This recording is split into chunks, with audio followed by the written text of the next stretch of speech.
오늘 우리에게 주시는 하나님의 말씀은 열왕기상 17장 17절부터 24절까지의 말씀입니다.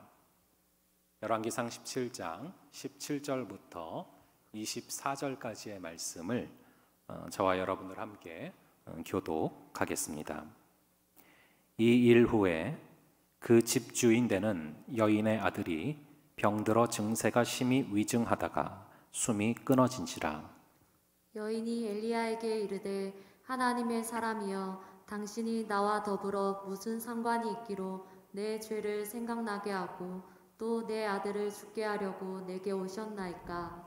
엘리야가 그에게 그의 아들을 달라 하여 그를 그 여인의 품에서 받아 안고 자기가 거처하는 다락에 올라가서 자기 침상에 누이고 여호와께 부르짖어 이르되 내 하나님 여호와여 주께서 또 내가 우거하는 집 과부에게 재앙을 내리사 그 아들이 죽게 하셨나이까 하고 그 아이 위에 몸을 3번 펴서 엎드리고 여호와께 부르짖어 이르되 내 하나님 여호와여 원하건대 이 아이의 혼으로 그의 몸에 돌아오게 하옵소서 하니 여호와께서 엘리야의 소리를 들으심으로 그 아이의 혼이 몸으로 돌아오고 살아난지라. 엘리야가 그 아이를 안고 다락에서 방으로 내려가서 그의 어머니에게 주며 이르되 보라 내 아들이 살아났느니라.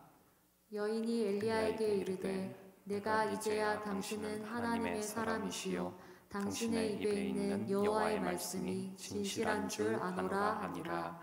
아멘. 오늘도 귀한 은혜 주실 줄로 믿습니다.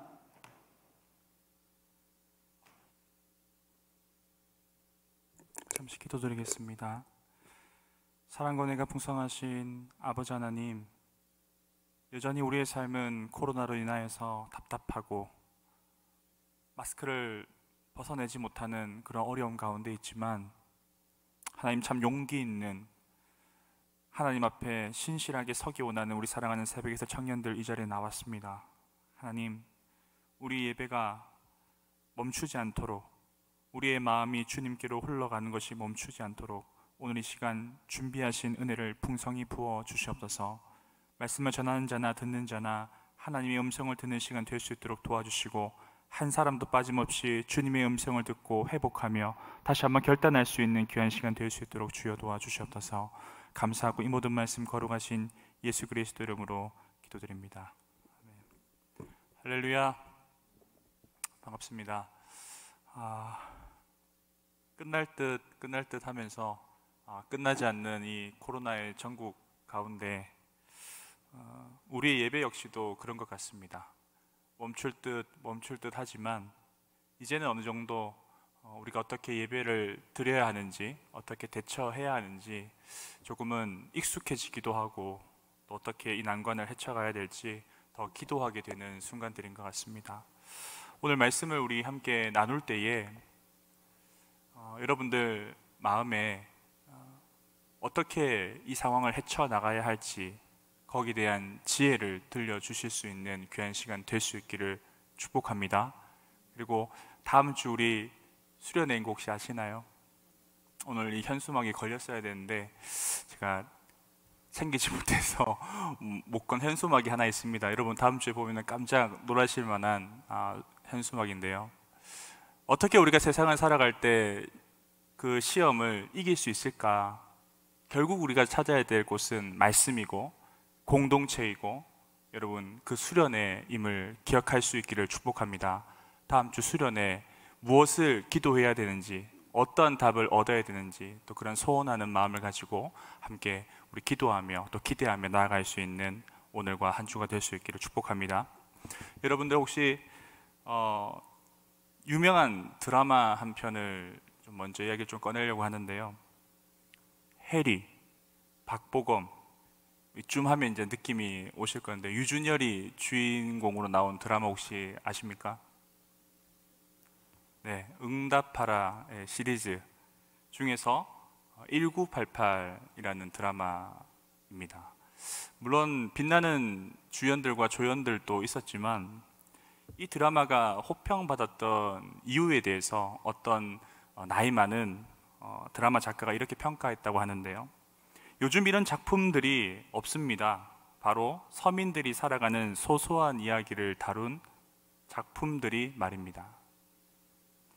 특별히 무언가 과장하지 않아도 대단한 어떤 성공 이야기나 신데렐라 스토리가 없더라도 얼굴에 점을 찍는 그런 분장을 하고 나와서 복수를 하지 않아도 왜 그 드라마가 인기가 있었을까요? 바로 우리가 살아가는 일상 이야기, 누군가가 경험했을 법한 그 추억에 살아가는 이야기들을 가감없이 보여주었기 때문입니다. 그 드라마를 저는 다 보지는 않았습니다. 그런데 오늘 말씀을 준비하면서 어떤 중요한 사건, 중요한 어떤 내용을 참고하다 보니까 아주 비중 있게 그 드라마에서 에피소드로 다룬 부분이 있는데요. 여러분 혹시 1995년 6월 29일 오후 5시 52분에 어떤 일이 있었는지 아십니까? 드라마에 등장하는 에피소드입니다. 요즘에 SBS에서 하고 있는 그 프로그램도 있는데요. 꼬리에 꼬리를 무는 이야기라고 아주 역사적인 이야기들, 사건들을 짚어주고 스토리텔링을 해주는 프로그램인데 거기에서도 등장한 내용입니다. 바로 사망자 500명 그리고 다친 사람까지 포함하면 1,500명의 사상자를 낸 세계 건물 붕괴 관련 11위에 해당하는 아주 어마무시한 사건이 있었죠. 바로 상품백화점 붕괴에 대한 이야기입니다. 물론 그 드라마에서는 서로 약속한 시간이 조금 늦어지는 바람에 큰 불상사가 없이 그 스토리는 지나가게 되는데요. 실제 현실은 그렇지 않았죠. 한 드라마에서 다룰 만큼, 아주 비중 있는 토픽으로 다룰 만큼 굉장히 돌아보면은 엄청난 사건이었는데요. 그 이유가 무엇이냐면 제가 처음에 언급하였듯이 우리가 일상적으로 살아가는 이런 일상 가운데서도 우리가 예기치 못한 순간에 우리가 감당할 수 없는 그런 사건과 사고가 일어날 수 있다라는 것을 보여주었던 사고였기 때문입니다. 조금 더 그 사고 이야기를 하면요, 목사님도 되게 어릴 때였는데 그때 그 사고가 일어나고 난 뒤에 정말 아비규환이었죠. 비명 소리가 넘쳐나고 피 묻은 사람들이 구조되어 나가고 한 곳에서 정말 누군가에게는 근무하던 직장이었고 또 누군가에게는 집 근처 퇴근하면서 들렸던 그 일상적인 장소가 순간적으로 몇백 명이 한꺼번에 갇히게 되는, 죽게 되는 그런 장소가 되었다는 겁니다. 그래서 이 구출에 대한, 어떻게 이 사람들을 구해낼 수 있을까, 생존자는 과연 얼마나 될까라는 게 당시에 굉장히 이슈가 되셨는데 10일이나 시간이 흐르고 11일째 되는 날, 그리고 13일 되는 날, 그리고 17일이 되는 날 각각 여자 2명, 남자 1명이 극적으로 마지막으로 이 3명이 구출을 되게 됩니다. 그 살아남은 생존자들의 이야기를 들어보면 아마 이 부분까지 알고 계시는 분은 잘 없으실 건데요, 정말 참혹합니다. 그곳에서 직장 생활하던 어떤 여자분 한 분은 갑작스럽게 이게 무너져서 지하에서 근무하다가 매몰되게 되는데, 처음에 이렇게 무너졌을 때는 사람 소리도 들리고 서로 소통을 할 수 있었다고 합니다. 보이지는 않았지만. 본인은 작은 그 에어포켓이라고 하는, 건물이 다 무너졌지만 정말 다을락말락하는 그 한 평 남짓한 공간에 누워 있었는데 주변에 3, 4, 5 모여서 갇혀있는 사람들, 또 따로따로 흩어져서 갇혀있는 사람들이 서로 응원도 하고요, 서로 어떻게 이 상황을 헤쳐나가야 될지 한 며칠은 이야기를 했었다고 합니다. 그 소리들도 들렸어요. 근데 참 이게 아이러니하고 슬픈 게 뭐냐 하면, 그 사람들이 죽게 된 가장 큰 원인이 살수차로 그 건물에 이제 먼지가 나니까 뿌리지 않습니까? 사고 현장을. 그 물이 흘러 들어가서 그 물에 잠겨서 죽게 된 사람들도 생겨나기 시작했다는 겁니다. 이 여성분이 굉장히 쉽게 말하면 끔찍한 경험을 한 거죠. 심지어 어떤 사람은 점점 소리가 줄어들고 마지막 본인이 생존하는 하고 다른 한 사람이 있었는데요. 그렇게 얘기했다 합니다. 얼굴도 본 적도 없고 소리만 들리는 사람인데 물이 이제 턱 끝까지 차올랐습니다. 저는 아무래도 나가지 못할 것 같아요. 꼭 무사하게 나갈 수 있기를 기도합니다. 그 돌아가신 분의 기도 때문이었는지 그 여인은 13일째 되는 날 구출되게 됩니다. 남의 이야기 같죠. 우리에겐 전혀 일어나지 않을 것 같은 일이지만 누군가에게 또한 누군가에게는 일상 가운데 일어났던 참으로 힘든 어려운 일이었습니다. 여러분, 코로나로 이 세상을 살아가는 저와 여러분의 삶을 조금 이 사건과 비교해 보려고 합니다. 여러분, 우리가 조금 사실 코로나로 어려움을 겪고 있고 마스크로 답답함을 가지고 있지만 사실 우리가 육체적으로 경험하는 어려움은 참 많지 않습니다. 그래서 우리가 잘 살아가고 있다라고 착각할 때가 있습니다. 여러분, 오늘 우리가 예배에 나와서 여러분 어떤 기도를 드리셨나요?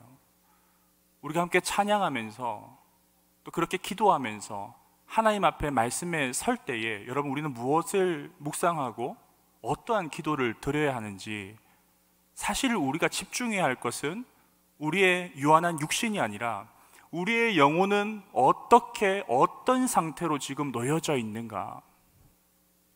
백화점 건물에 육신은 깔려 있었지만 그 세 사람이 최종적으로 구출될 수 있는 가장 첫 번째로 세 사람이 꼽았던 게 무엇인지 아십니까?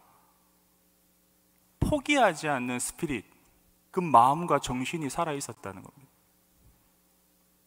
우리는 반대로 몸은 편하지만 여러분들 우리의 스피릿은 어떻습니까? 포기하고 있지 않습니까? 조금 예배가 편해지고 코로나 시기에 어떤 방식으로 예배를 드리든 예배만 참석하면 된다라고 혹시 여러분 생각하진 않습니까? 이번 주 말씀을 준비하면서 또 다음 주 우리가 이 수련회를 목사님들, 전도사님 함께 기도하며 준비하면서 저에게 주셨던 마음은, 하나님, 우리가 사지가 멀쩡하고 우리가 참 자유로운 것 같지만 하나님, 정말 우리 사랑하는 청년들이 주님 앞에 우리 영혼이 자유하고 있습니까? 정말 건강합니까? 주님을 바라보면서 주님과 대화하기 원하고 하나님 말씀을 내 삶에 조명하여 비추어서 성령께서 말씀하시는 그것에 민감하게 우리 영혼이 먹고 마시고 있는지 오늘 말씀 우리 함께 나눌 때 그것을 점검해 볼 수 있기를 간절히 축복합니다. 그러할 때에 우리가 신음하고 우리가 절망하는 그 자리가 주님께서 허락하시는 기적의 자리가 될 줄 믿습니다. 오늘 본문으로 같이 한번 들어가서 살펴보면요, 오늘 본문에 등장하는 이 엘리야 선지자는 북이스라엘에서, 그것도 가장 악했던 왕이었던 그 아합 왕 시기에 등장했던 하나님이 세우셨던 선지자입니다. 그 악함이 얼마나 악했는지 오늘 본문 직전에 16장을 제가 한번 읽어드리겠습니다. 16장 30절부터 33절인데요 오므리의 아들 아합이 그의 이전에 모든 사람보다 여호와 보시기에 악을 더욱 행하여 느밧의 아들 여로보암의 죄를 따라 행하는 것을 오히려 가볍게 여겨서 시돈 사람의 왕 엣바알의 딸 이세벨을 아내로 삼고 가서 바알을 섬겨 예배하였다. 두 가지 정도로 이 사람이 얼마나 악했는지를 우리가 알 수 있는데요, 첫 번째는 이전의 모든 사람보다 그 악을 행하였던 북이스라엘의 여러 왕들, 그 대표적인 여로보암의 죄를 따라 행하는 것을 오히려 어떻게 했다라고 성경이 증언합니까? 가볍게 여겼다. 그것을 가볍게 여기다 보니까 어떠한 상황까지 옵니까?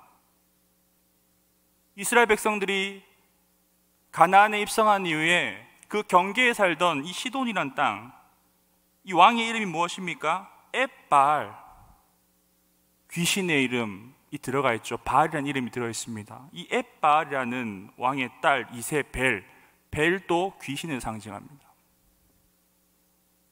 이 귀신과 우상을 섬기는 나라와 왕의 딸과 무엇을 합니까? 정략적으로 결혼을 합니다.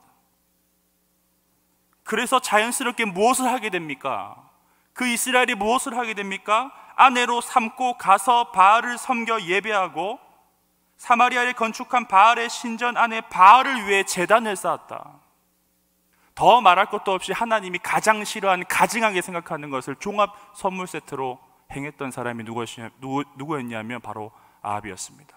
그래서 누가 등장합니까? 시대의 선지자인 엘리야가 오늘 등장하게 되는 것입니다.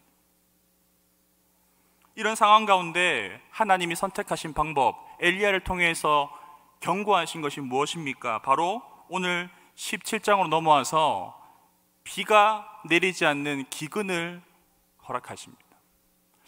비가 내리지 않으면 비를 가두어두었던 물을 쓰면 되지 않나요? 조금 비가 이렇게 오지 않는다고 해서 뭔가 문제가 생길까요? 라고 우리가 오늘날 우리나라의 지형에서 살아가는 저희들은 그렇게 생각할 수 있지만, 이 땅의 토지를 보면요, 여러분, 이 땅은 어떤 땅입니까?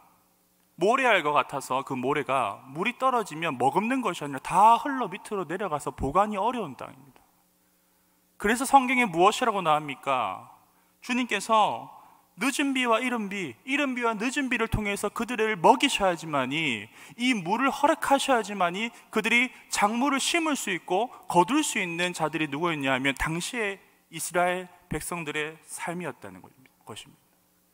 정확하게 하면 모든 일상의 삶이 이전에 광야에서도 그랬지만 조금이라도, 한 끗이라도, 1분 1초라도 하나님께서 간섭하시지 않으면, 하나님께서 모든 환경을 조성해 주시지 않으면, 많은 적군들로부터 지켜주시지 않으면 언제 없어져도 이상하지 않은 나라가 어디였냐면 바로 이 유다 땅과 이스라엘이었다는 겁니다. 이러한 상황 가운데 엘리야를 하나님께서 직접 먹이시는 장면들이 오늘 본문 바로 직전에 계속해서 등장합니다. 물이 있는 요단강 동쪽 그릿 시냇가로 인도하셔서 그곳에서 일정 시간 먹이십니다. 물도 먹이시고요, 까마귀를 통해서 먹을 것을 공급해 주십니다. 그 이후에 그곳의 물이 마르자 어떻게 하십니까? 오늘 등장하는 또 다른 엘리야 외의 주인공인 이 시돈 땅 사르밧 지역에 있는 과부에게로 보내셔서 그가 돌봄을 받을 수 있도록 보내주십니다. 오늘 본문은 이후의 이야기를 담고 있는 것입니다. 참으로 가엾고 지쳐있을 두 사람, 이 엘리야와 오늘 사르밧 과부의 이야기가 우리가 지금부터 살펴보려고 하는데요, 먼저 본문 17절을 함께 한번 읽겠습니다. 17절입니다. 읽겠습니다. 이 일 후에 그 집 주인 되는 여인의 아들이 병들어 증세가 심히 위중하다가 숨이 끊어진지라. 시험과 고난은 우리가 안도할 때 이만하면 되었다라고 무언가 큰 은혜를 경험했을 때 온다는 것입니다. 이 일 후에 먹을 것이 없어서 한 번 먹을 밀가루와 기름 한 줌을 가지고 있던 그 여인과 아들이 하나님 보내신 그 엘리야를 먼저 그 양식을 대접하는 그 어려운 섬김을 하였더니 그 밀가루와 기름이 마르지 않는 기적을 경험하게 됩니다. 이것도 참으로 놀라운 기적입니다. 먹을 것이 마르지 않는다는 것, 정말 먹을 것이 없어 이거 먹고 아들과 함께 죽으려고 했던 그 과부가 봤을 때는 엄청난 기적이지요. 그런데 이 일 후에 어떤 일이 생깁니까? 여인의 아들이 그걸 먹고 건강해지는 것이 아니라 병들어 증세가 심히 위중하다가 숨이 끊어져 버렸다는 것입니다. 코로나이지만 이만하면 괜찮게 우리가 은혜롭게 살고 있다라고 우리가 또 이 단어를 쓰게 되는데요, 착각할 때가 있습니다. 내가 입으로 먹고 마시고 누리고 있는 것, 사실 크게 여기 어려운 사람 크게 없지 않습니까? 그런데 오늘 본문이 먼저 주목하는 것이 무엇이냐면요, 제가 서두에도 말씀을 드렸지만 그러한 하나님의 은혜가 있지만 우리에게는 또 누군가에게는 혹독한 시험과 고난이 찾아오고 있다라는 것을 우리는 영적으로 놓쳐서는 안 된다라는 것입니다. 그럴 때에 이 기적을 경험한 여인이 어떻게 바로 18절에 이야기합니까? 18절 같이 한번 읽어봅시다. 여인이 엘리야에게 이르되 하나님의 사람이여 당신이 나와 더불어 무슨 상관이 있기로 내 죄를 생각나게 하고 또 내 아들을 죽게 하려고 내게 오셨나이까. 몰랐던 사람이 아닙니다, 여러분. 하나님께서 엘리야에게 무엇을 어떻게 말씀하셨냐면요, 9절 말씀을 보면 하나님께서 말씀해 두었다라고 얘기합니다. 엘리야에게도 말씀하였지만 과부 역시도 어렵지만 힘들지만 어떻게든 대접해야 한다는, 어떻게든 그를 감당하고 보살펴야 한다는 마음이 있었다는 거예요. 그런데 대접하였더니 사실 먹는 것, 입는 것도 참 중요하지만 그가 다른 그 무엇보다 과부가 되기까지 온갖 전쟁과 시험과 어려운 일을 겪으면서도 내가 포기하지 않고 가장 소중하게 생각했던 그 아들을 앗아가시는 하나님을 바라보면서 무엇을 할 수밖에 없습니까? 또 다른 불평과 원망을 할 수밖에 없는 게 우리가 살아가는 일상에서의 우리의 모습이다라는 것입니다. 그럼에도 불구하고 가장 소중한 것, 그녀가 모든 것을 잃어버려도 지키려 했던 그 과부의 아들을 앗아가신 것입니다. 이제 엘리야와 그녀가 할 수 있는 것이 무엇일까요? 우리는 이미 성경을 읽었기 때문에 결론을 알고 있습니다. 잊지 않았다라고 생각하고 우리 한번 가정해 봅시다. 먹고 사는 거 빌려서도 먹을 수 있습니다. 조금 더 아끼거나 조금 더 노력해서 우리가 대처할 수 있습니다.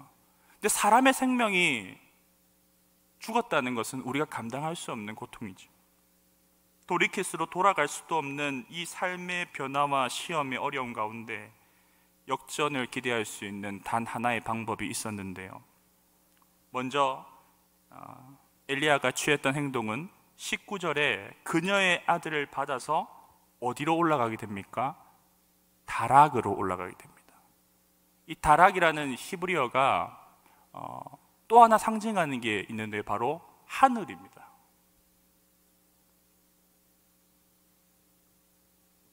다락으로 올라간 그가 선택한 것이 무엇인지 20절과 21절에 이렇게 나옵니다. 제가 읽어드리겠습니다.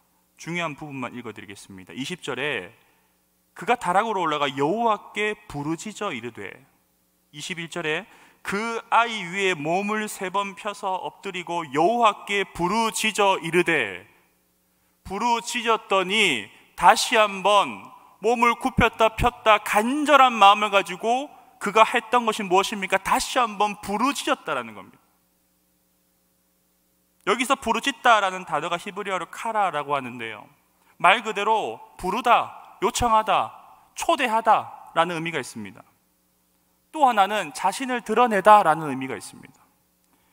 이것을 종합적으로 이 행위를 다시 한번 더 구성해서 들려드리면 어떤 모습이었냐면요, 하나님 앞에 자신을 드러내며 모든 고통으로 말할 수 없는 참담한 고통을 드러내며 그분을 이 자리에 초대하고 있는 자, 부르짖는 기도를 연속해서 그 작은 하늘에 맞닿은 다락에서 외치고 있는 그의 모습을 우리가 볼 수 있다라는 것입니다.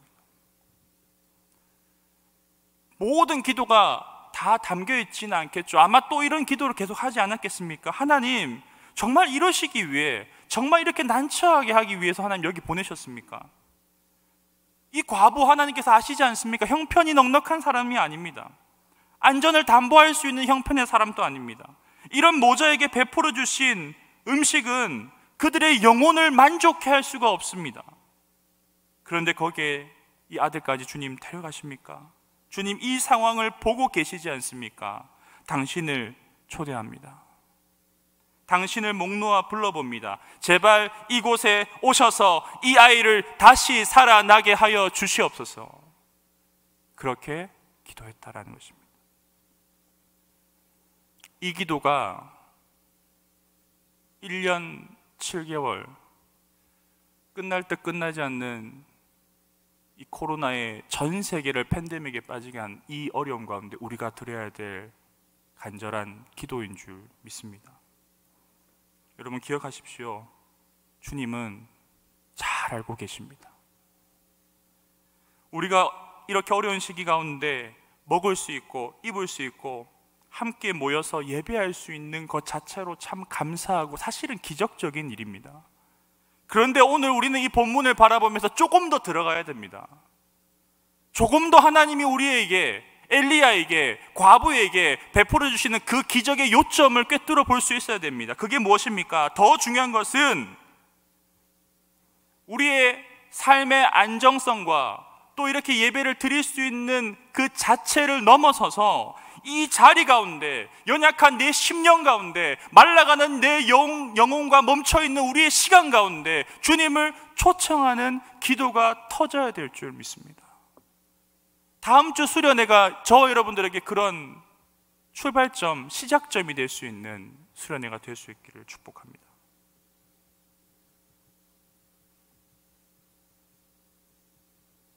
잠들어 있는 우리 영혼을 깨워야 됩니다.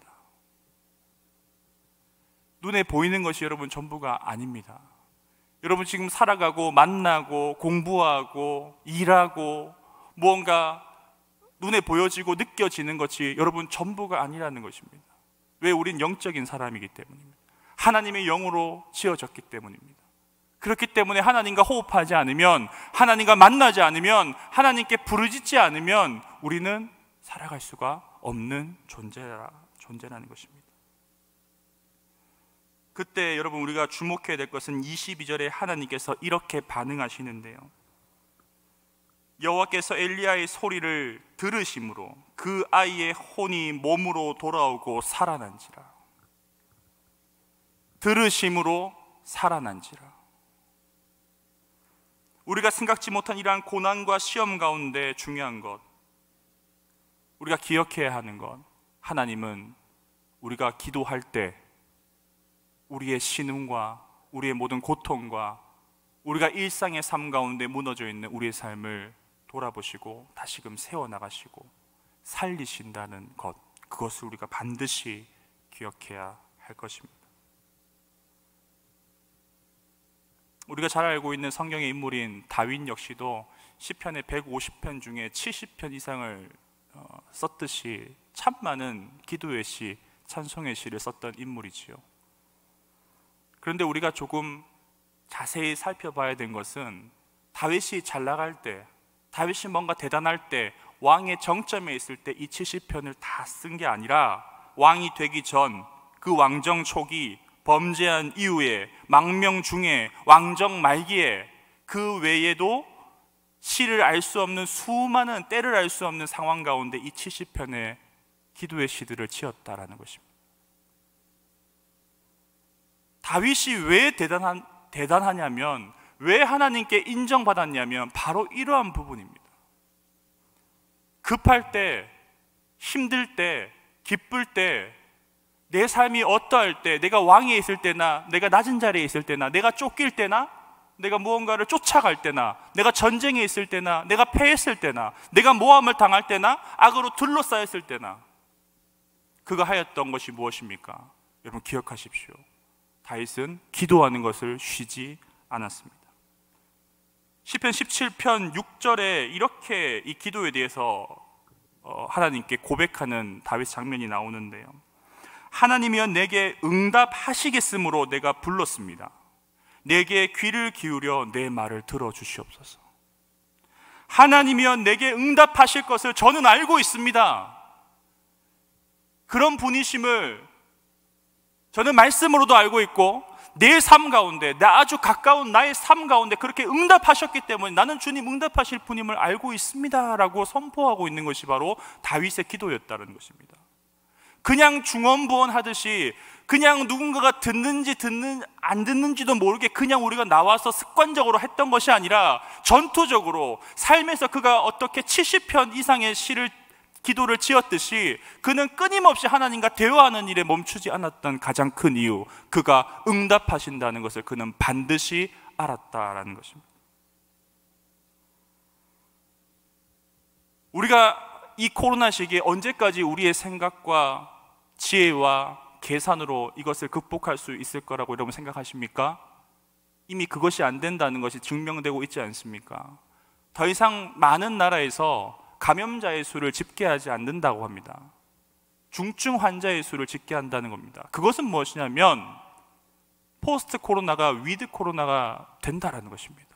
마치 독감처럼 그런 질병들처럼 이 코로나가 같이 갈 수 있다라는 것을 이미 우리가 어느 정도 지금 받아들여야 하는 상황까지 오고 있다는 것입니다.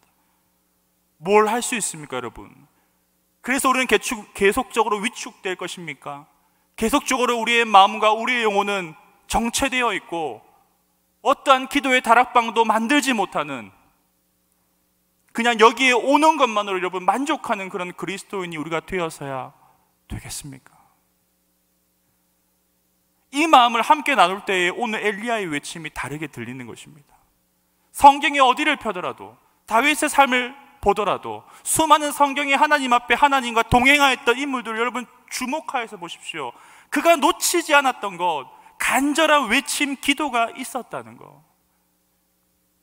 다른 것 의지하는 것이 아니라 우리가 그 기도의 자리를 사수할 때 우리의 삶이 다시금 회복되어지고 온전해질 줄 믿습니다. 시편 116편 1절과 2절에 또한 다윗은 이렇게 고백합니다. 같이 한번 읽어볼까요? 여호와께서 내 음성과 내 간구를 들으심으로 내가 그를 사랑하는도다. 그의 귀를 내게 기울이셨으므로 내가 평생에 기도하리로다. 기도의 사람입니다. 다윗은 전쟁을 잘했던, 인물이 출중했던 그런 사람이기도 했지만 다윗은 누구보다 하나님을 가까이 했던, 하나님을 기도함으로 사랑했던, 또 하나님 또 그에게 귀를 기울이셨던 평생에 기도하는 사람이었습니다. 말씀을 정리하면서 단순합니다, 여러분. 우리가 응답받지 못하는 이유, 우리가 오늘날 성경에 일어나는 기적을 경험하지 못하는 이유가 무엇이라고 생각합니까? 그분이 귀를 닫으시는 것도, 그분이 더디 움직이시는 것도 아닙니다. 우리가 기도를 멈추었기 때문입니다. 내일부터 일주일간 아브라함 기도회가 있습니다. 형태는 다르지만 기존에 우리가 익숙하진 않지만 다음 주 주일 이 자리에서, 여러분 앉아있는 자리에서 하계 수련회가 있습니다. 그리고 매주 수요일, 금요일, 주일 이 성전에서 예배가 있습니다. 또 여러분들 자리에서 작은 골방 또한 기도와 예배를 드리는 처소가 있을 것입니다. 우리는 얼마나 그곳에서 기도하는 것을 여러분 즐겨하고 있습니까?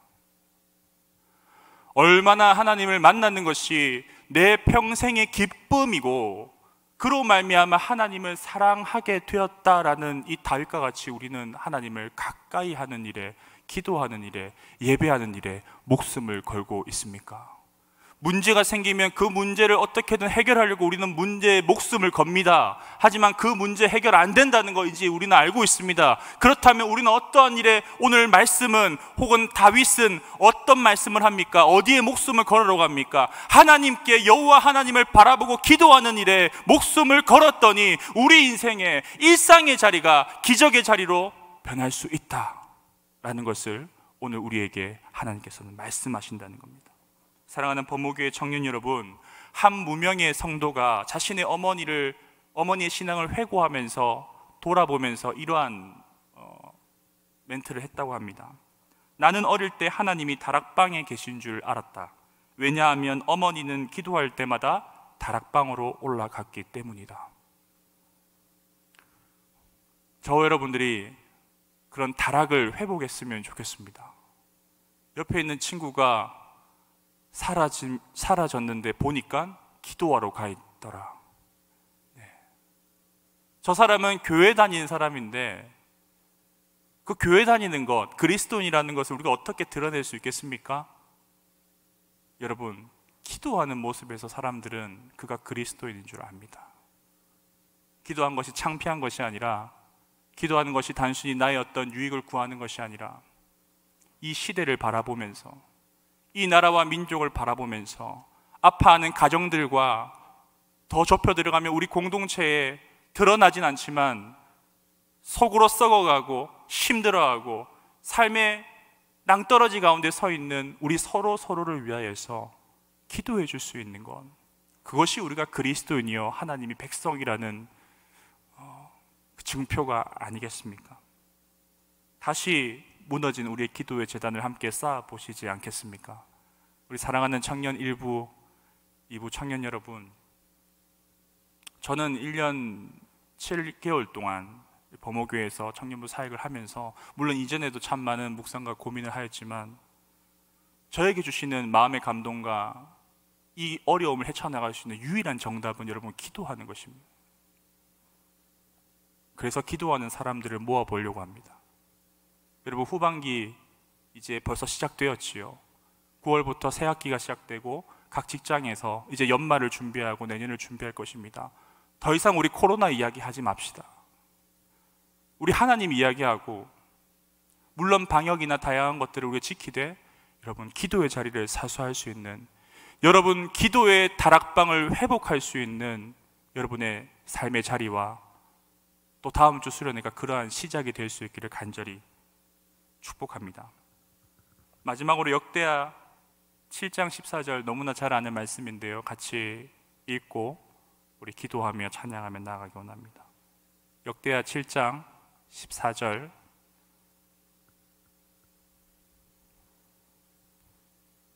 네, 읽겠습니다. 내 이름으로 일컫는 내 백성이 그들의 악한 길에서 떠나 스스로 낮추고 기도하여 내 얼굴을 찾으면 내가 하늘에서 듣고 그들의 죄를 사하고 그들의 땅을 고칠지라. 내 얼굴을 찾으면 고치신다라고 말씀합니다. 한 주간 그 은혜를 사모하며 다음 주 수련회가 그 시작점이 될 수 있기를, 여러분 영적인 영혼의 변화의 출발점이 될 수 있기를 주님의 이름으로 축복합니다.